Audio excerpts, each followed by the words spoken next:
In November 1910, 7 bankers meeting in secret to create America's central bank. We just can't call it that.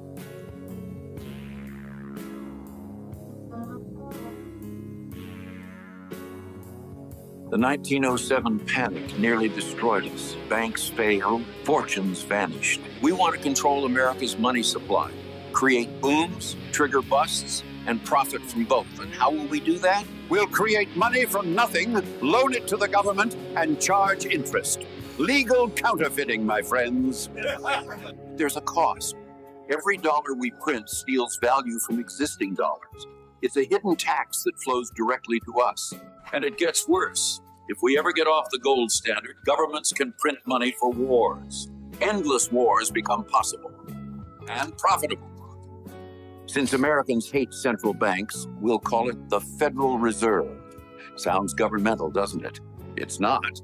The president will appoint board members, but we'll pick who he appoints. We'll have 12 regional banks. Looks decentralized, democratic even. But New York banks control them all. That's us. You're probably wondering how we're going to get this through Congress. December 23rd, 1913. Most of Congress home for Christmas. Perfect timing for passing unpopular legislation. I'll publicly oppose our own bill in Congress. They'll pass it thinking they beat Wall Street. We'll fund university chairs, write the textbooks. They'll teach our system as economic science. Beautiful. Every American born after this will inherit debt on money we created from nothing. Generational servitude. The Federal Reserve. Not federal, no reserves. But everyone will think it's their government protecting them. Good afternoon. Everyone will think it's their government protecting them. Now, the funny thing about the Creature from Jekyll Island is that I always end up defaulting to the audiobook at night. If I wake up middle of the night, can't really get to bed, I probably could, but I just put on old Creature from Jekyll Island, pop one corded earphone into one of the ears, and boom, 10 minutes later, I'm on. But it's like, it comes and goes. It enters my life all the time. I was just telling someone last night, it's the scariest book you'll ever read because it's all true. Carl Elder, I love all these videos you've been making lately, brother. How do you get consistent characters? What are you using to make them? Well, it's funny because, in this summer doldrum where nothing's really happening, you could say nothing's happening for the whole year, really. For like a bull run year, nothing's really happening. So it's a good time to try things out. And the one thing I've realized about YouTube is that people don't like change, right? If they watch a video for one reason, that's it. They don't like it, and you can see it in the comment sections, right? But I get bored of everything, so that's why I don't get tattoos, because I'd be like, oh my god, what the hell did I get that for, right? So you just try things, you throw things at the wall, see if it works. There's an app. What do I use? I use something called HeyGen. It's HeyGen. Yeah, that's what it's called. And you can make your own avatar. But then I thought, well, so there are some videos with my avatar. I don't know if you've noticed it's my avatar, but it is my avatar. And I did a few of those, but I'm like, well, this is me. It's like, I might as well do it. Why get an avatar of me? But this was also when I had the vocal polyp. Remember when I couldn't talk? So I could sing because the polyp was higher on my vocal fold, but I couldn't talk. So to make videos were just like, I was actually thinking, well, what happens if the voice never comes back? Maybe I'll either be like Tom Waits, Bitcoin guy, or do something else. Carl Elder, that's why I was saying to you to make a separate channel for your Converse so it doesn't mess up your algorithm. Yeah, I agree, but I don't care. Like I hate YouTube. I hate the algorithm. I hate everything about it. Right. So to me, my channel is just like, you get everything. If you don't like it, I don't know, go like, not you, Carl, but like people, if you don't like certain things, then I just don't watch it. Right. But this is why the Leader House album was so great yet didn't succeed. So when I say Leader House, I mean the first band I was in. Everyone who loved that album loved it for the same reason, because it was such a vast array of music. Like you got like jazz to progressive rock to everything in between. And that's how I wrote music. That's how I still write music. Like I write music based on like what I'm enjoying at the moment. Not because like if someone liked this, so for instance, people really like the song, the $300 song. So it's not like someone told me they liked it and then I started making songs just like that. Like I've never written a song like $300 song again. You know, like think about FOMO at the top and then think about $300 song. They're so crazy different. But yeah, I just make videos that I like, you know, that I think are cool. And right now I'm kind of diving into AI because I think the writing's on the wall. You know, the whole concept of me with the avatar is just like the writing's on the wall. Soon, like I said a couple days ago, your imagination will write a movie. You do, hey Grok, or hey VO3 or whatever the hell it is, right? Let's do a movie about when I was 8 and I my front wheel busted off my I did a pop a wheelie and my front wheel went bouncing and then I, you know, hit the dirt and I was injured for 3 months and I was scrolling around on the ground and everyone was on the play field, but nobody really did. You know what I mean? And then boom, it'll just do it. And then from there, you'll be like, this scene, change that to that. It'll be that easy, right? So when it comes to YouTube videos, it'll be that easy as well. You'll just be like, okay, we'll put me in front of a piano, have a Scaramucci sleeping. We'll use Bull Bitcoin as a exchange and talk about the past 4 hours market movement. And it's going to be that easy, right? And so to me, I always like to think people will always like humans, right? Because we like humans, don't we? Don't we? Don't we? E-Money, the steak porn has been great, but it seems like a lot of salt. Worried about that? No. See, E-Money, there's a couple weird truths that you find out in the carnivore. Like most of the things you think are bad for you. And it's not like now that I'm going to say it to you, you're going to be like, oh yeah, right? Because we are always duped. We're duped into thinking fat was bad and salt was bad. I remember growing up thinking, don't put too much salt. And now there's some truth to it because the table salt you get in like the white box that just comes out just so fine and granulated, that is pretty bad. But natural salt, your body loves it and thrives on it. You know, that's why, so think about this. Like, this can go two ways. You know, when you really love something, yeah, well, how many people do you hear, oh, I love salt on stuff, right? Now, one might argue, well, yeah, I also love cupcakes and chocolate milk, but it doesn't mean it's good for you, right? But salt is actually very good for you, and so is fat. Right? I grew up thinking, low fat, no fat, get the one that took the fat out of it. Now, I eat so much fat that it would probably disgust people. Like, so when I'm not eating steak or hamburger, that's like my 2 meals of the day is a steak and a little bit of hamburger. I chomp butter. I have this grass-fed butter. Bruce, remind me everything in moderation. I got a little story behind that. I get this grass-fed butter, a couple sticks of it. They're like $6 or $7 each, and I'll just chomp like 3 or 4 times a day, and I'll just eat butter. And I never liked butter, and I think it was because yeah, we'll take a look at some price action here because it is kind of an exciting day, kind of, right? Nothing to write home about because if you did, the person would get the letter and go, oh my God, pianomattyb just wrote a letter. The price has gone up $1,500. Yoink, right in the garbage, right?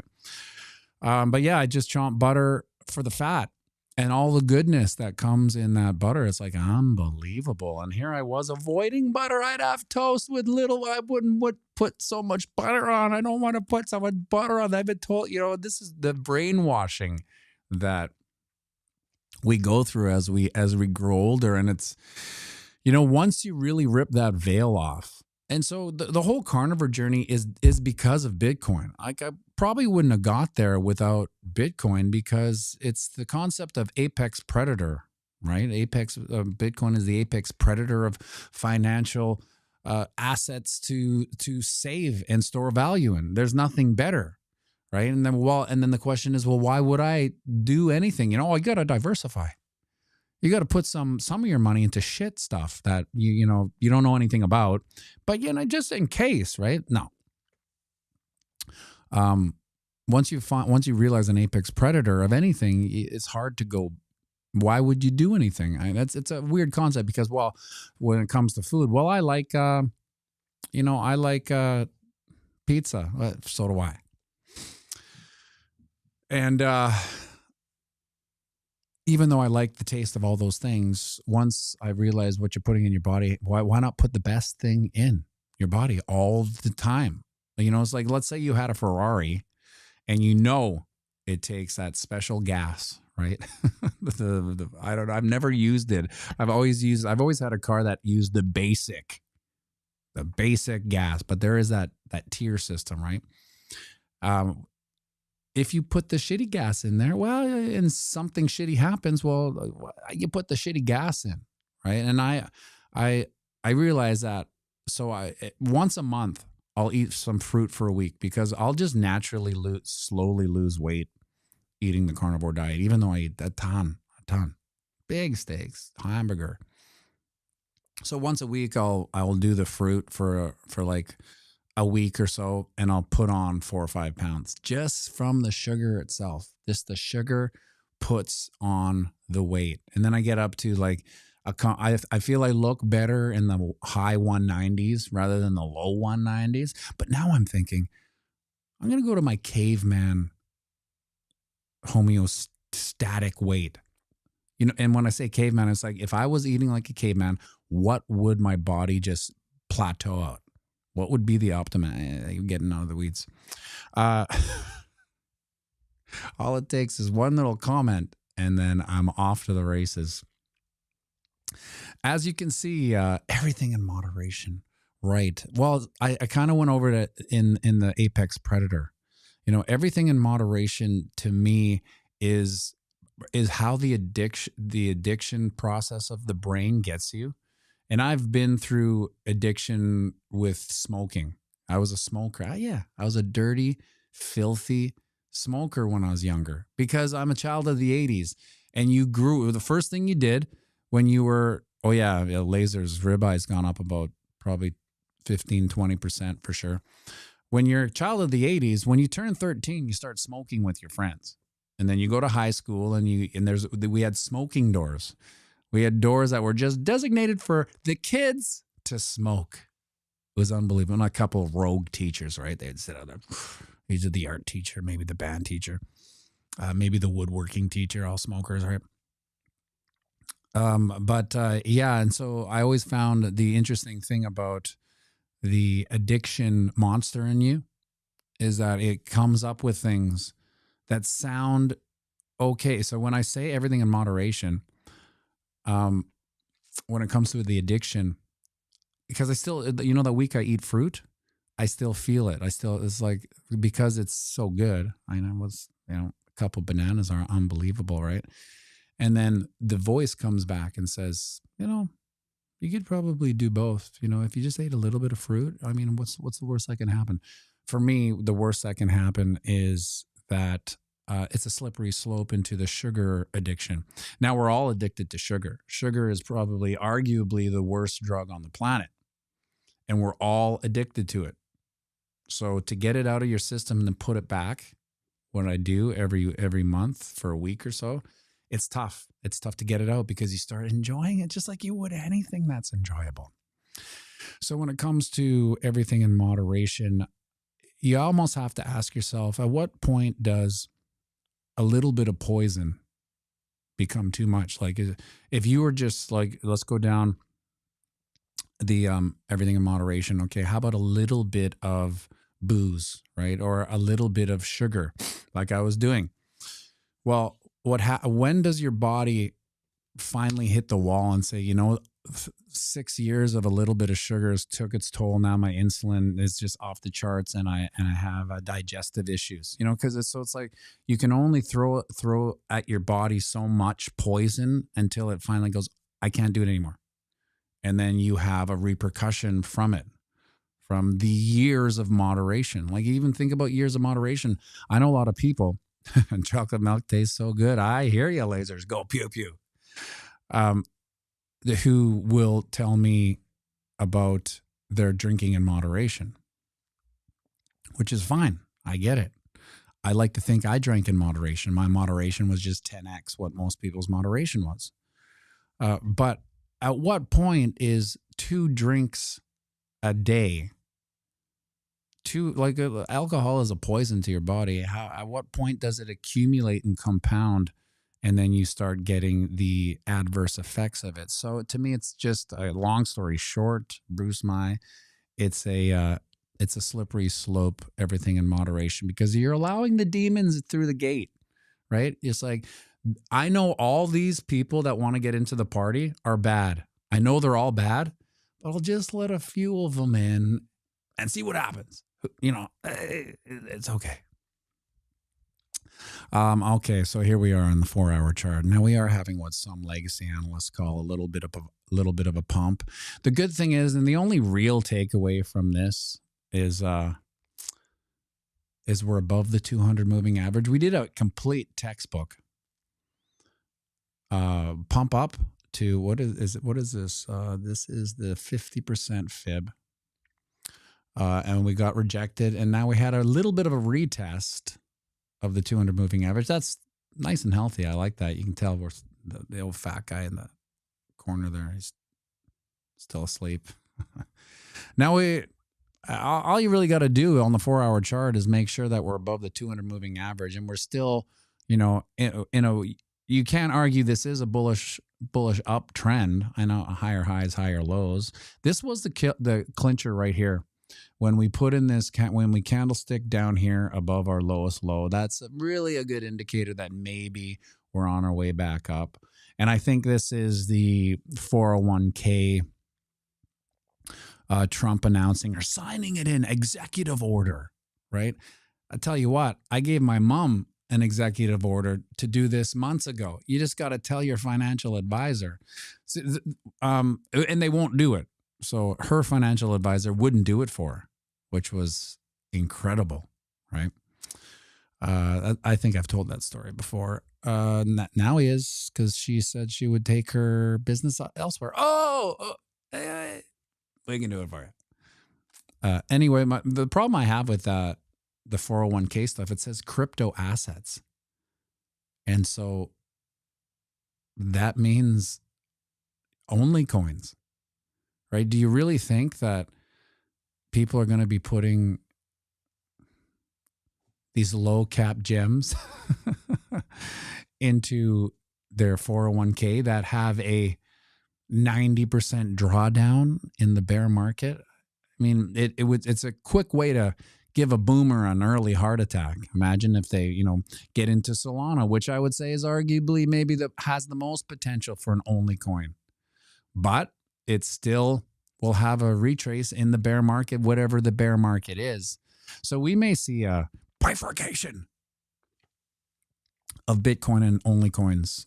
Well, let's just say go down the narrative that we do have a mild bear market, which we don't even really notice, because if we don't go below 50%, to me, it's officially not a bear market, right? So if we have a 50% retracement, who cares?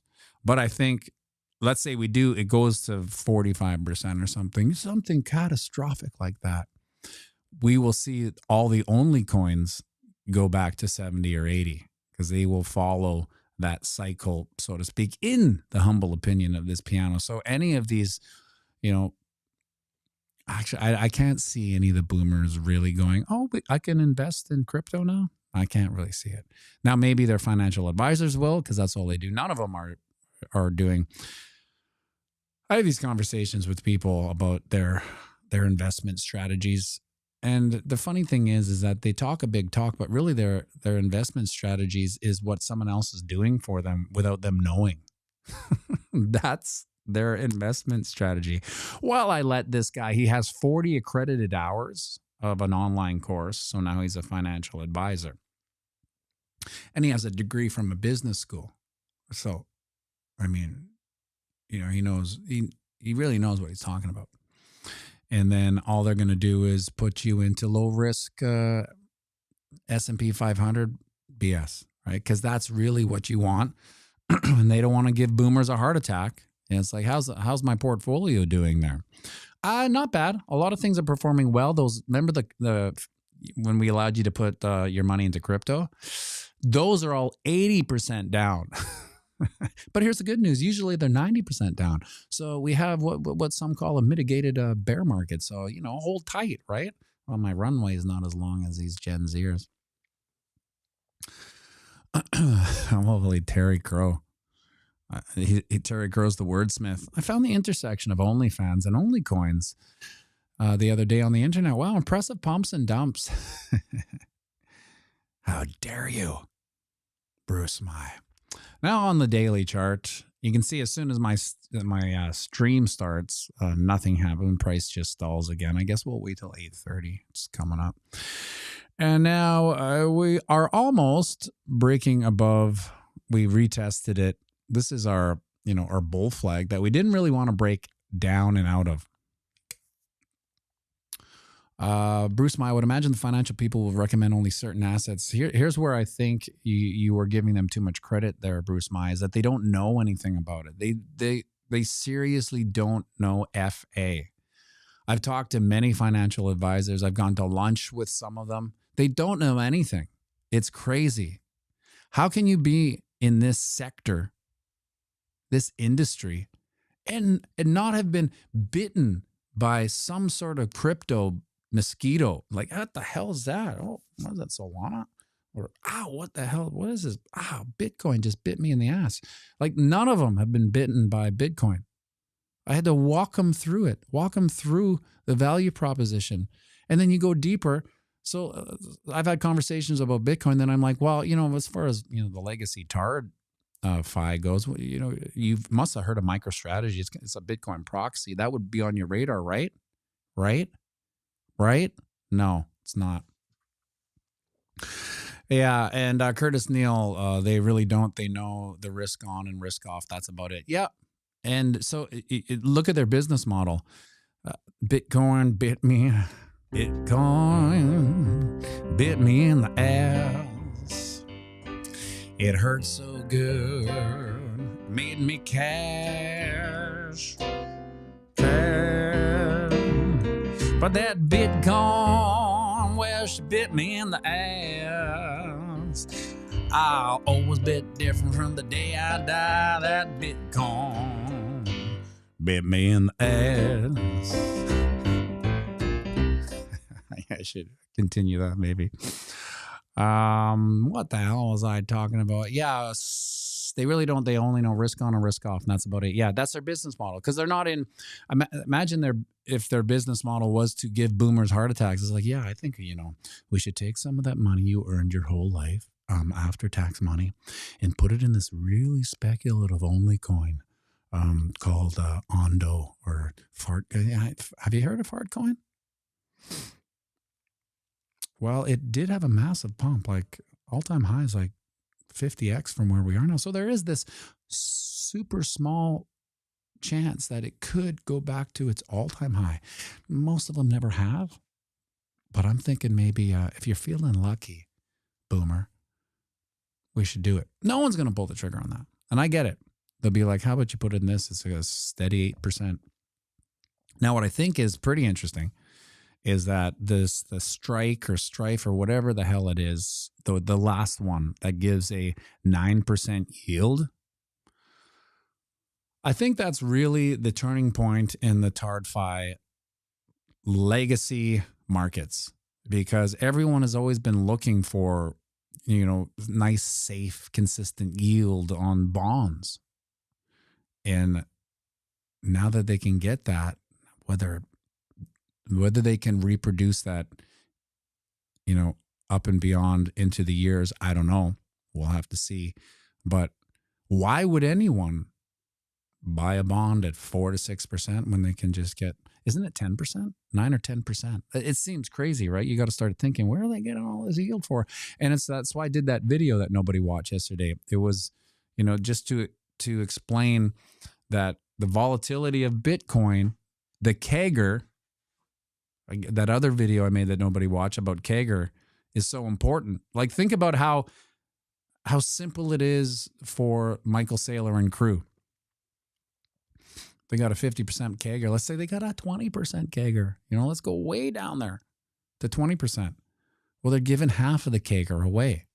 That's it. They're still making as much CAGR on 20% as the boomers that put their money into this risky MicroStrategy offering. So, but it's not 20%. It's like, let's call it 30%. They're still making a 20% CAGR off of everything. So basically, they're taking the volatility that the boomers can't handle, giving them a solid 10% so they don't have to worry about anything, and they're happier than they've ever been with the 10% yield because their financial advisors are making them 6 to 8 on a bumper year. Is it outpacing inflation and currency debasement? No. It's not. So you're going to need another 5 or 6 or 7% just to get to what? That's right. Just to get to Make zero. sure you like and subscribe and share this video.